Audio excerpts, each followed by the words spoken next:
habe mich eben in ihm getäuscht. Das kann dir ja wohl egal sein. Nein, ist es aber nicht. Steffi, sollen wir es dann wirklich zulassen, dass Philipp auch uns auseinanderbringt? Zwischen uns wird niemals etwas sein. Oder siehst du das anders? Nein, natürlich nicht.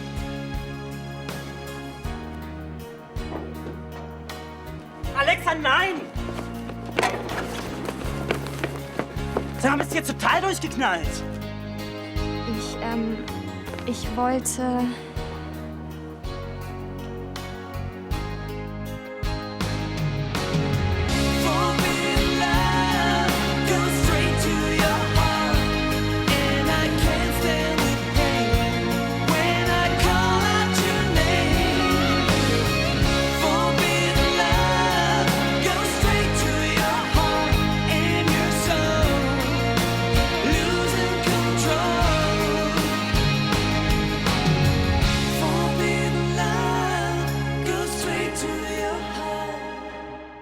Ey, so eine Nummer kannst du nicht bringen. Ich wollte das Altpapier mitbringen. Ich hab's Christian versprochen. Tut mir leid. Typisch meine kleine Schwester. Viel versprechen, aber nichts einhalten. Das nächste Mal denke ich bestimmt daran. Ja, das solltest du auch. Sonst trägt er dir später die stinkende Biotonne hinterher. Ey, warte mal, wir sind noch nicht fertig. Dann viel Spaß mit deinen pädagogischen Maßnahmen, aber nicht sauer sein mit auf Granit beißen. Ciao. Sehr witzig. Ja, genauso witzig wie deine eigene Entführung vorzutäuschen. Was willst du? Ich will wissen, was das hier soll.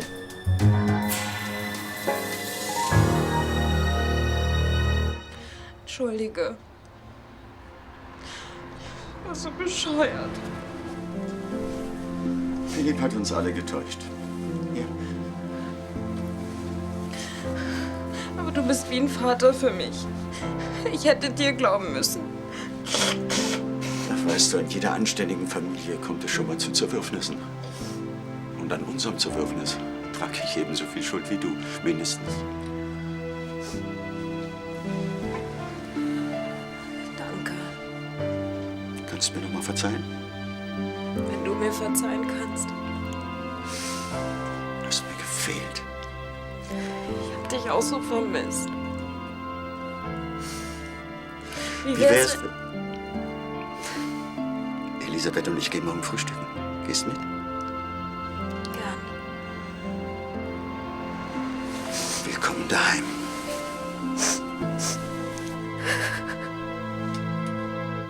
Meine Alten sind also total streng. Ja, und weiter? Reicht das nicht? Nur weil sie dich zum Ballett schicken, ist es doch kein Grund, deine eigene Entführung zu faken. Meine Noten sind nicht besonders gut. Und deshalb wollen sie mich in ein Internat stecken. Na, ist doch wunderbar. Spinnst du? Im Internat bist du deine Eltern los. Da kannst du tun und lassen, was du willst. Der Kasten wird total streng geführt. Das Wort Freizeit kennen die überhaupt nicht. Und außerdem würde ich meine Freunde nur noch in den Ferien sehen. Ich denke, du besuchst uns, weil dich die Leute in deinem Kaff total anöden. Mit Freunden meine ich Uli. Und vor allem dich. Trotzdem. Seine eigene Entführung vorzutäuschen, ist doch echt total bescheuert. Es ist die einzige Möglichkeit, diesem blöden Internat zu entkommen. Möchtest du eine Cola? 2 Cola. Der Anmeldetermin ist in ein paar Tagen. Und um aufgenommen zu werden, muss ich persönlich erscheinen. Ja, und was ist, wenn du einen zweiten Termin kriegst? Kannst doch nichts dafür, dass du entführt wirst. Durch die Entführung leidet natürlich meine Psyche. Und um mir zu helfen, wird man mir jeden Wunsch erfüllen. Wunsch Nummer 1, du willst nicht ins Internat. Wunsch Nummer 2, ich will hier bei meinen Freunden bleiben. Ganz schön raffiniert. Meine Eltern zwingen mich dazu. Trotzdem, was ist, wenn die Sache aufliegt? Tut sie nur, wenn du mich verrätst. Glaub mir, ich habe an alles gedacht. Meine Eltern schalten schon nicht die Polizei ein. Die haben viel zu viel Angst, mir könnte was passieren. Dann liegt deinen Eltern also doch was an dir. Die brauchen doch nur jemanden, mit dem sie angeben können. Wie es mir dabei geht, interessiert überhaupt nicht. Das hat meine Alten auch nicht interessiert, wie sie mich gezwungen haben, eine Lehre zu machen. Dann hältst du also dicht? Christian, ich brauche jetzt wirklich deine Hilfe. Also gut. Ich weiß von nichts. Danke.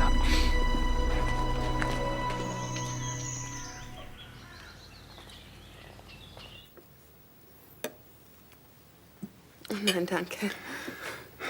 Ich komme doch bald wieder. Wenn ich in 2 Monaten aus Kanada zurück bin, holen wir alles Versorgte nach. Trotzdem, Henning. Ohne dich wird es anders sein auf Friedenau. Christoph ist doch auch noch da.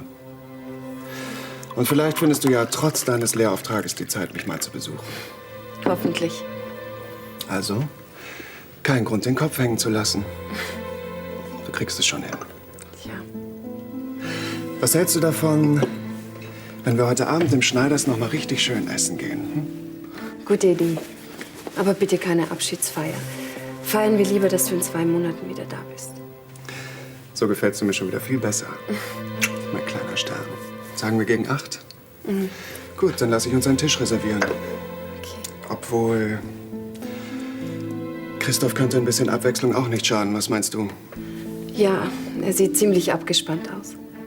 Aber es ist auch unser letzter Abend. Bitte ihn ruhig dazu. Okay. Dann mache ich das.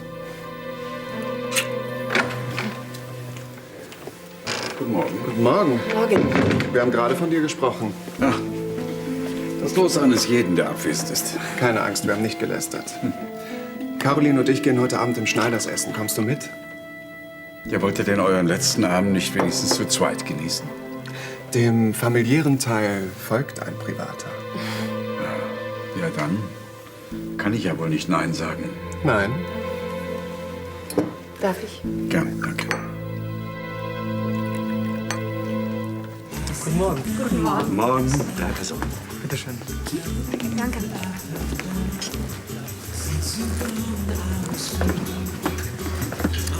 Wir wissen schon, was wir nehmen. Selbstverständlich seid ihr eingeladen. Oh, aber ich kann das... Steffi, keine Widerrede bei ihr. Ich weiß, wovon ich rede. 3-mal Frühstück Royal. Sehr gern. Das wäre wirklich nicht nötig gewesen. Doch, für unsere kleine Familie ist Royal gerade angemessen. Familie. Wer Mama früher mit dem Wort ankam, habe ich einen zu viel gekriegt. Aber heute, wo alle weg sind? Ja, es gibt kein schlimmeres Gefühl, als das Gefühl, einsam zu sein. Gott sei Dank habt ihr ja wieder zueinander gefunden. Dank einer klugen Fee. Ist aber gut. Nein, Arno hat recht. Fast hätte Philipp es geschafft, uns endgültig auseinanderzubringen. Darf ich gar nicht dran denken. Komm, ist ja nun vorbei. Aber er hat immer noch dein Geld. Und er kriegt neue Aufträge, obwohl er schuld daran ist, dass die Messehallen eingestürzt sind. Arno, das ist nicht fair. Trotzdem, ich kann es ja nicht ändern. Und solange diese Hände zupacken können, werde ich mein Auskommen haben. Was hast du denn demnächst vor? Ich habe ja mal an diesem Seminar für Jungunternehmerinnen teilgenommen. Aber ohne Geschäftsidee? Vielleicht kann Elisabeth dir einen Tipp geben. Arno. Den müssen die Ohren geklungen haben. Einfach ignorieren. Erzählt mir lieber, wie ihr wieder zusammengekommen seid. Ja, das ist eine lange Geschichte.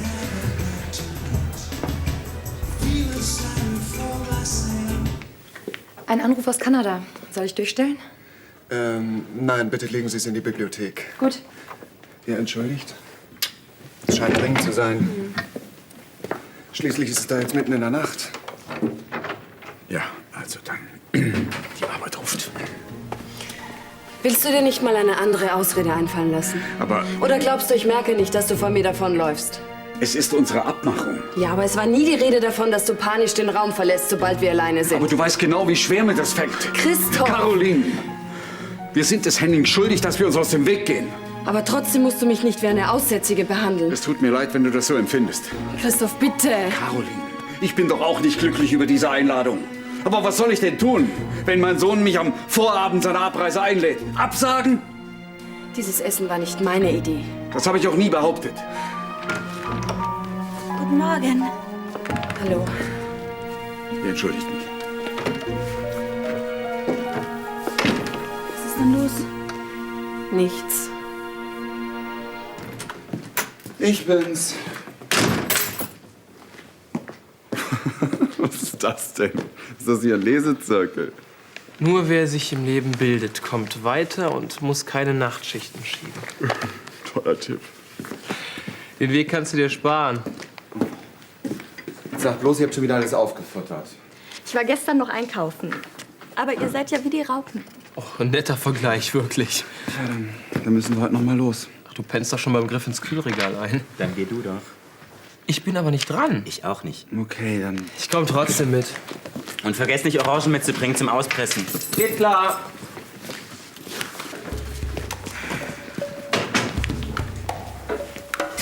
Und wenn sie dich auch kriegen? Mensch, man wird sich doch wohl noch selber entführen dürfen. Weil das ist kein Spaß. Ich habe alles unter Kontrolle. Ach ja? Und was ist, wenn deine Eltern hier anrufen und mit Tom sprechen? Das habe ich ihnen ausdrücklich verboten. Kein Wort zu niemandem. Ja, dann halten sie sich auch bestimmt dran. Schließlich tut in eurer Familie ja jeder, was er gesagt kriegt. Wie man an dir sieht.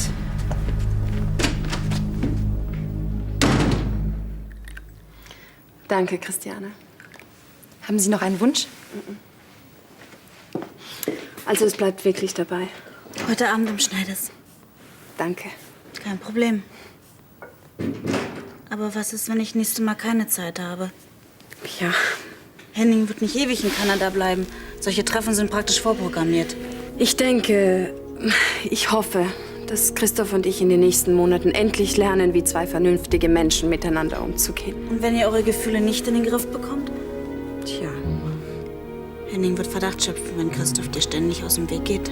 Entweder das oder er bemerkt mein schlechtes Gewissen. Du hast doch gesagt, zwischen Christoph und dir läuft nichts. Trotzdem habe ich ständig das Gefühl, dass ich Henning hintergehe. Weil du ihn liebst und trotzdem an Christoph denkst. Ja, was soll ich denn machen? Ich kann meine Gedanken und meine Gefühle nicht einfach so abstellen. Ich würde dir gern helfen, aber ich weiß auch nicht wie. Dass du mit mir ins Schneiders gehst, ist schon Hilfe genug. Warum lädst du nicht einfach noch ein paar Leute ein? Schließlich ist es Hennings Abschiedsfeier. Das ist eine gute Idee. Aber eigentlich ist mir gar nicht nach Feiern zumute. Noch nicht mal was zu trinken. Jetzt reg dich nicht auf. Tom und Uli kaufen gerade ein. Es kann sich nur noch um Stunden handeln.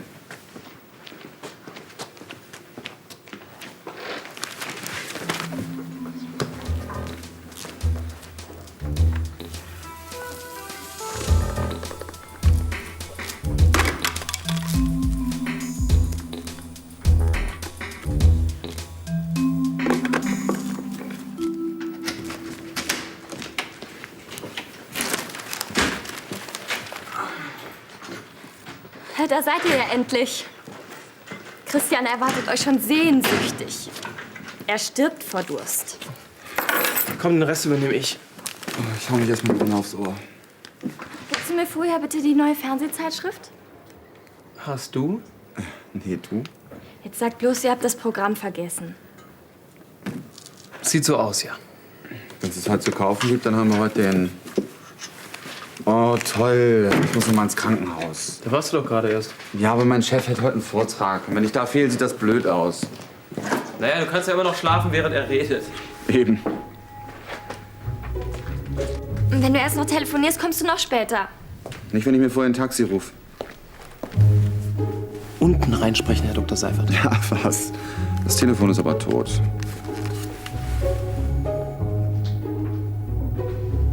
Es wundert mich nicht, die Stecker sind rausgerissen. Drüber gestolpert. Aus Versehen. Bei dir geht momentan aber auch echt alles schief. Versuche ich halt um die Ecke ein Taxi zu kriegen. Ciao. Ciao. Mach dir mal keine Sorgen, ich repariere das. Ein paar Minuten. Was? Das kannst du? Na, da bin ich aber froh.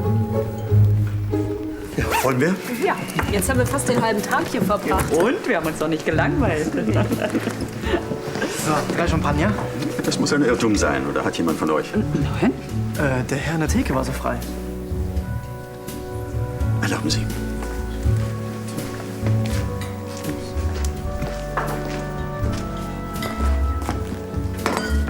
Was bezweckst du damit? Anu, glaub mir, ich wollte nicht, dass die Dinge sich so entwickeln.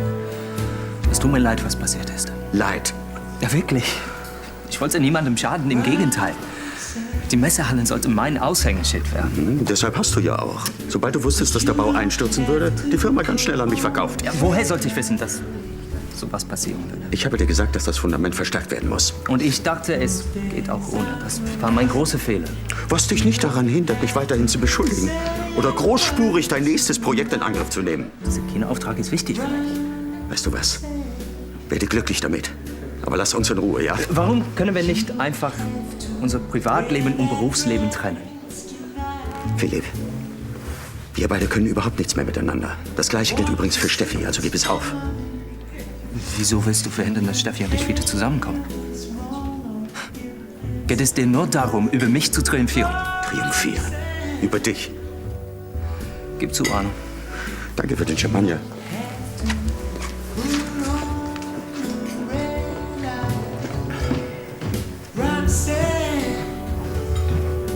Es tut mir echt leid, dass dieser Termin dazwischen gekommen ist. Nicht schlimm. Wir sehen uns ja später noch. Ein schwacher Trost. Henning, fährst du in die Stadt? Ja, sollte ich mitnehmen? Ja, das wäre prima. Was ist denn das für eine Aufregung hier? Nichts Besonderes. Ich habe mich nur von Caroline verabschiedet. Ach so. Und Isabelle hat mich gefragt, ob ich sie mit in die Stadt nehmen kann. Ja, kommt ihr dann noch mal raus oder treffen wir uns im Schneiders? Mir wird zu knapp, noch mal rauszufahren. Dann komm du doch mit Caroline nach. Ja, wenn sie nichts anderes vorhat. Soviel ich weiß nicht, oder? Nein. Gut, dann bis heute Abend. Ja. Viel Erfolg bei der Bank. Wird schon schief gehen. Après-toi. Also dann, 7:15 hier. Mhm.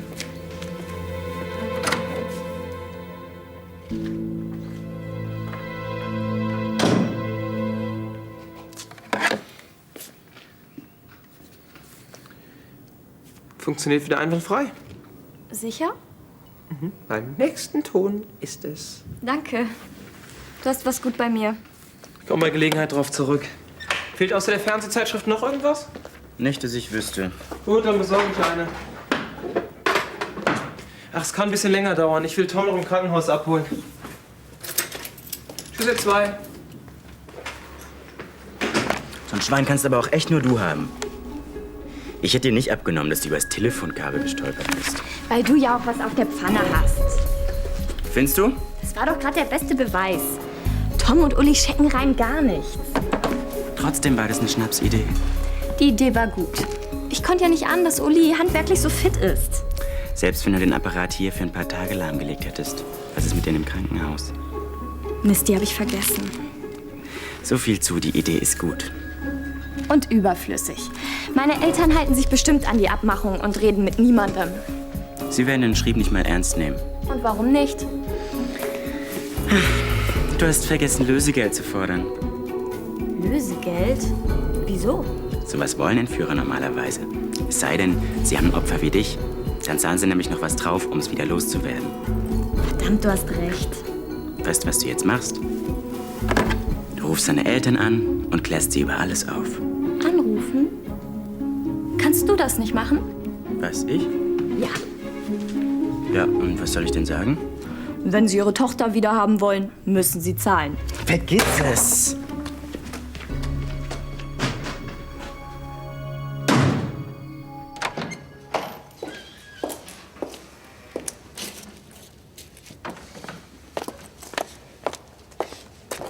Oh, entschuldige. Keine Ursache. Bitte.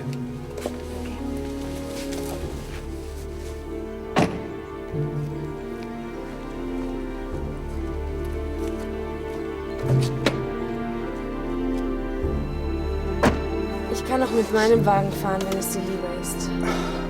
Wie sollte das aussehen? Dann lass uns wenigstens versuchen, normal miteinander umzugehen. Das tue ich doch.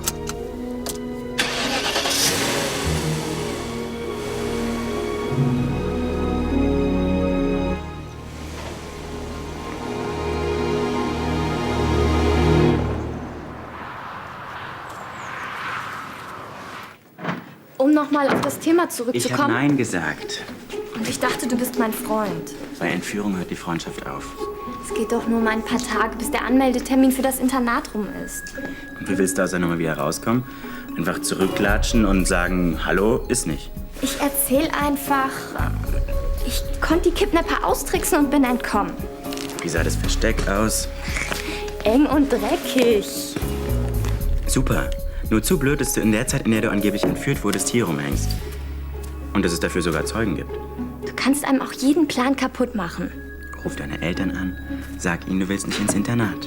Genauso gut könnte ich gegen eine Wand quatschen. Das könnte ich doch schlecht zwingen. Aber mir das Leben zur Hölle machen. Bitte, Christian, es sind doch nur ein paar Tage. Du tust so, als wären das alles nur Peanuts. Bitte, nur dieser eine Anruf. Wenn die dich dran kriegen, dann, weißt du, dann machen die dich fertig. Das ist immer noch besser, als in dieses Internat zu müssen. Gut, dann mach ich's. Wo ist dein Handy? Da drüben, wieso? Hier. Was soll ich denn damit? Wir können doch auch von dem Telefon anrufen. Zu gefährlich. Meine Eltern kennen doch die Nummer. Cleveres Mädchen. Das vergesse ich dir nie.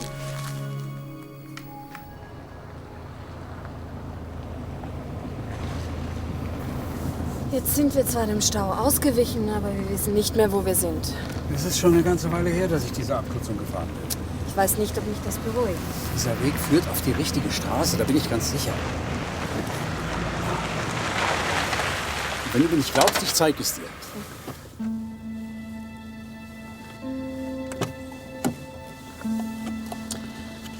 Bitte. Entschuldige, ich wollte dir nicht zu nahe treten.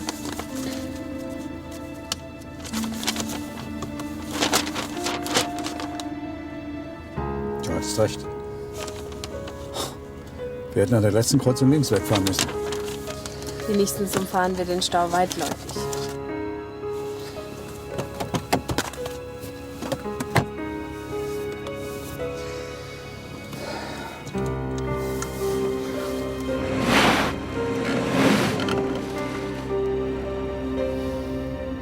Ich habe nichts gesagt.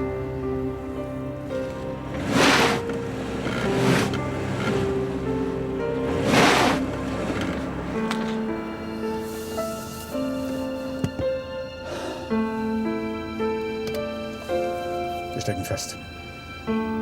Na wunderbar.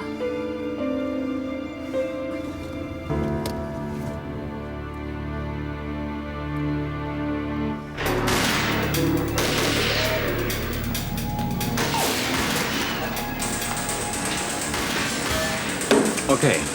Wie viel Lösegeld sollen wir fordern? 20.000 vielleicht? Dafür arbeitet doch heute kein Verbrecher mehr. Also gut 30.000. 1 Million. Alles andere ist unprofessionell. Aber so viel können meine Eltern nicht aufbringen. Dann eben eine halbe. Aber sie müssten unser Haus verkaufen. Quatsch. Wir wollen das Geld doch gar nicht wirklich haben. Und trotzdem. 100.000 ist mein letztes Angebot. Meinetwegen. Aber du verkaufst dich unter Wert. Egal.